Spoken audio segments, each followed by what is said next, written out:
Today, let's quickly take a look at the results of the special election yesterday in Tennessee. I wasn't planning on doing a video, but looks like we're going to do one anyway. So this was a special election to replace Republican Mark Green, who already resigned. It's a deep red district. The Republicans were able to hold it, but the margin much narrower. So we'll go through the race, the background, and see what it all might mean. So here we are in New York Times. And with more than 95% of the vote in, Republican Matt Van Epps has 53.9%.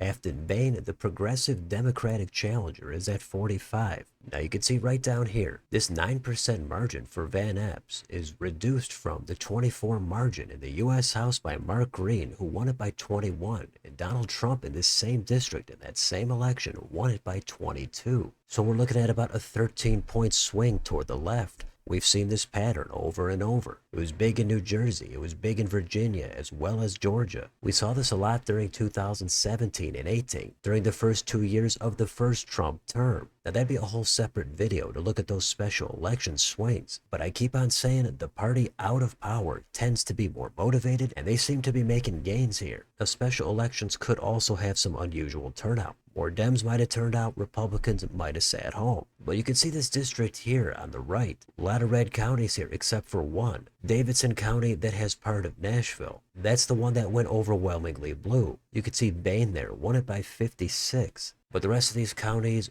mostly deep red. But Montgomery here, this is kind of a bellwether. It's a similar margin to how the entire district voted. Now just for full disclosure, there were also a few other candidates on the ballot here. In total, they hit about 1% combined. So we've got about 180,000 votes in total. Now before we look at more of the swings, let's take a closer look at the 7th district. So here it is. It's kind of near the central part of the state on the western side of Nashville. So it does have some urban, suburban, and rural character. Now this Wikipedia article notes that Williamson County has a lot of wealth here, and it's at the top for the state of Tennessee. The median household income here is stated to be $79,222. So who lives in this district? Well, we've got 69% white, under 16% black, over 7% Hispanic, and in total, Cook PVI puts it at an R+10. So it is pretty red, but it's not extremely red. So let's see what happened in some recent races here. Well, both Donald Trump and Marsha Blackburn in the same year, 24, they won by the same margin, 60-38, a 22-point gap. In 22 for governor, it was the same thing for Bill Lee. Now prior to then, there was redistricting, so the boundaries were different.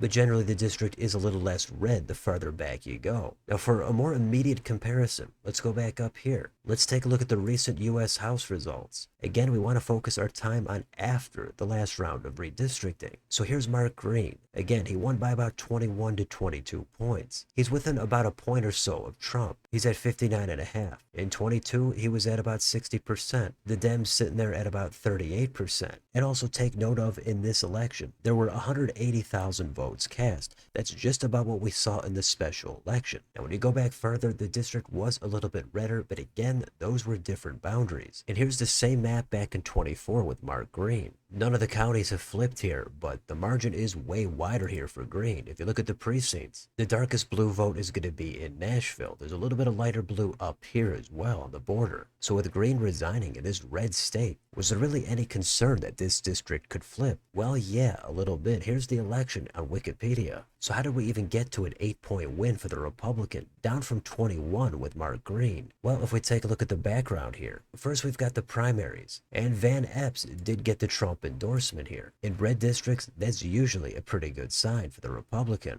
Not much polling here. The one here was pretty much totally useless. But in the actual results, Van Epps won with a majority. He's over 51, so he moved on to the general. What about the Dems? Well, Aftyn Behn here, the eventual nominee, she's a state representative, and she did kind of run a more progressive campaign. Now that could mean different things depending on the state. This is Tennessee. It's a red district in a red state. It's not a blue district in a blue state. So she actually had a pretty competitive primary. Take a look at this. This was a four-way race. All four of these candidates got at least 23%. Behn squeaked it out by 3. She got to just about 28%. She did raise the most money in that race, but that was a hard-fought battle. And then what about in the general election? Well, it was rated lean R from Inside Elections, and Cook and Sabato had it at likely R. As for endorsements, nothing really stands out here except for Kid Rock. Apparently he weighed in on this, and he's backing Van Epps. And Behn does have the support here of Al Gore. He was apparently out campaigning for her. You've also got Jasmine Crockett here, AOC, Pramila Jayapal, etc. There's going to be more here that's just not listed, but it really shaped up to be kind of a referendum on the second Trump term. And given what we just saw a month ago in Virginia and New Jersey, Dems certainly highly motivated to put this race on the map. And as far as the polling, we had a few of them here. All of them had Van Epps in the lead. The most recent one from Emerson showed only a 2-point race. The final results here, not too bad when you compare it to this Emerson poll.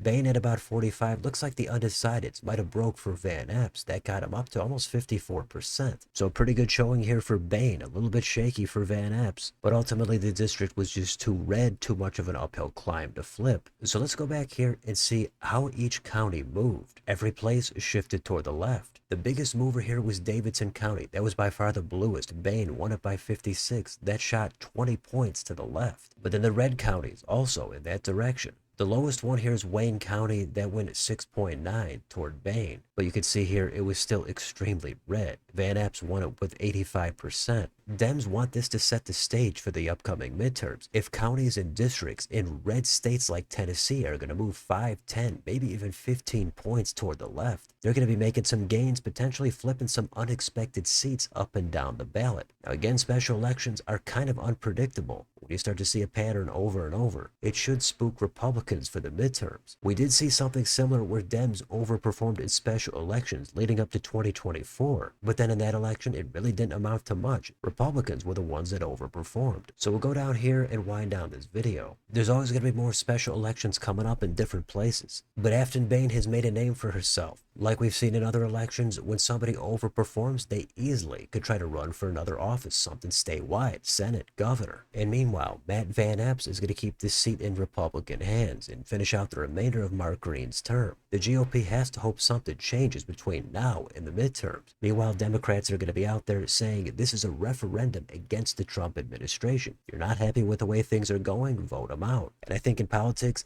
every party says the same thing every time. If every time you win or overperform, it's a rejection of the party that was in power, then how does that work when 1 or 2 elections later, it goes in the opposite direction? If things keep going back and forth, it can't just be a complete rejection of both sides every time. I think both sides have some things people like, and they have other things they don't. It's all about what animates voters the most at a given time. It's true that the candidates matter and other specifics could have an impact, but recently in politics here, with all the polarization, it seems like the party in power is the one suffering the most defeats. So I think I'll leave it there for this one. That's a recap of what happened here in Tennessee. So let me know in the comments, what do you think about these special election results? Did you think Behn might be able to pull it out? What about the margin for Van Epps? How did you think they did running their campaigns? And what is this going to tell us for the next election? Everything or not so much? Let me know what you think down below on your way out. Don't forget to like, share, and subscribe. Join if you'd like to support the channel. Thanks for watching. I'll see you next time.